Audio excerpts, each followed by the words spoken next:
and welcome back. My name's Dave, and today we've got Kajaki. Kajaki? I believe it's Kajaki. It's basically a British film with a strange name on the front cover. Kajaki.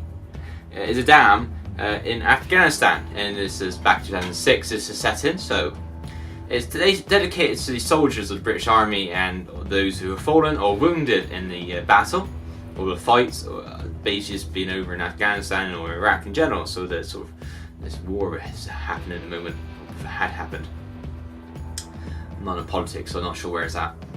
And it's basically a couple of hills are protected or built up with sandbags, a few guns, a couple of tents and some soldiers, and basically just a watch area, really, to survey the area and be an outpost, basically.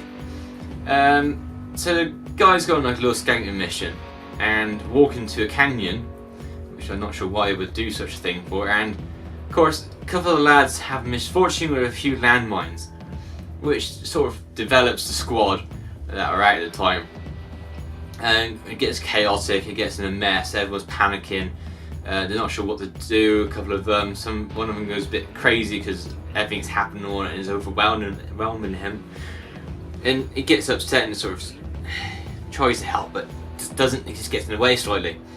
With other members of the squad are trying to pack in the wounded soldiers and just look after them until help arrives.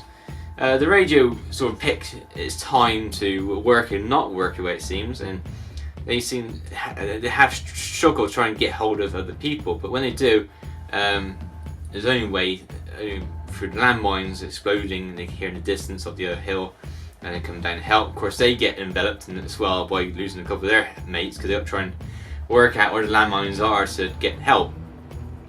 When the radio does work, they radio in for a helicopter to come out and help them, but the helicopter pilot doesn't understand or can't hear them because when he arrives, everyone's on the ground, dust is flying everywhere. They're saying no, don't land here. The chopper pilot's coming down to drop off one of his one of his buddies to help out, but they basically call it off because there's no way he's gonna land, and dust getting everywhere. The soldiers are wounded soldiers getting standing wounds, and it's not helping them at all.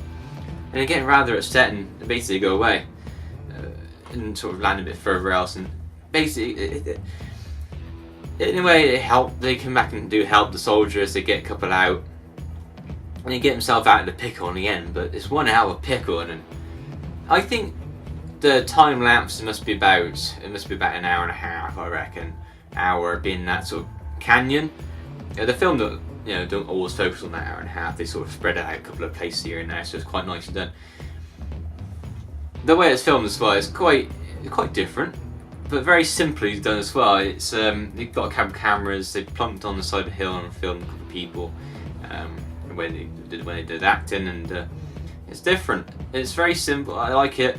It's clean. It's fresh in some ways. We've got the outdoors as well. It's been a bit fresh, so it makes it a bit more interesting. And you can't predict the weather, but the weather seems to be quite nice in this film. So yeah, very good for him. Green for Country for Your Mates, from BAFTA and Academy Award-winning producer of King's Speech.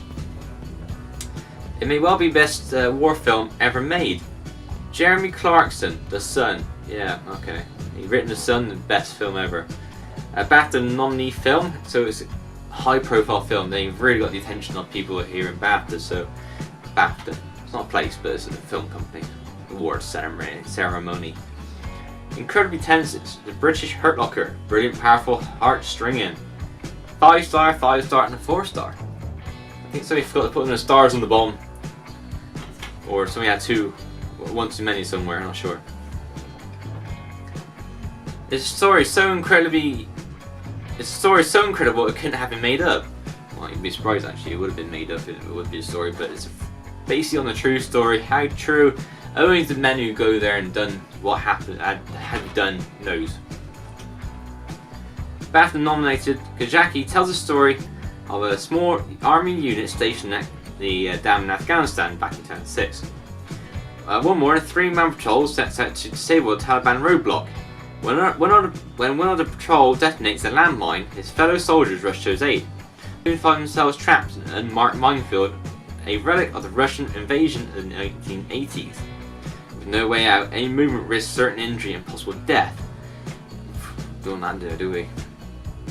Out of this terrifying day came extraordinary tales of bravery, selflessness, and heroism for comrades who risked their own lives to help each other. Because one man helps another, it's amazing. So, well done to you if you've done such a thing in the war, and fair play for doing it. So, when I don't know if when I bought this film it actually happened or when it was made. I'm not sure how it worked at the time, but so it's quite nice this because when the film was made, it was in connection of several aid groups. So 10% of the profits of the film will be donated equally to our charity partners. It's in support of Help for Heroes, in support of Royal British Legion, Walking with the Wounded, and another one, I can't read what the fourth one is.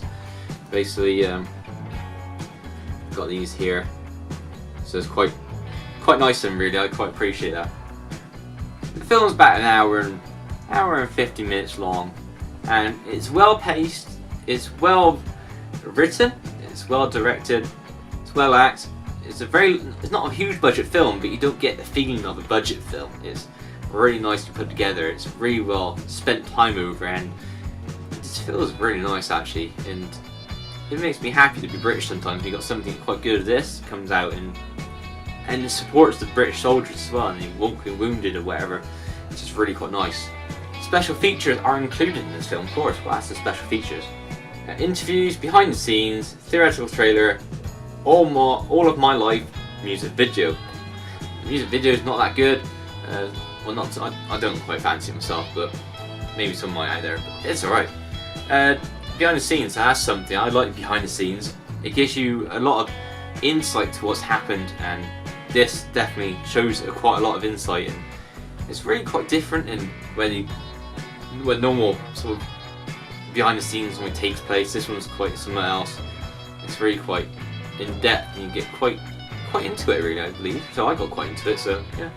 But at the end of the day, this film with a strange name, that is a British film, that's in support of the wounded of the British Army, I do recommend. So thank you very much for watching, and I'll see you next time. Bye bye.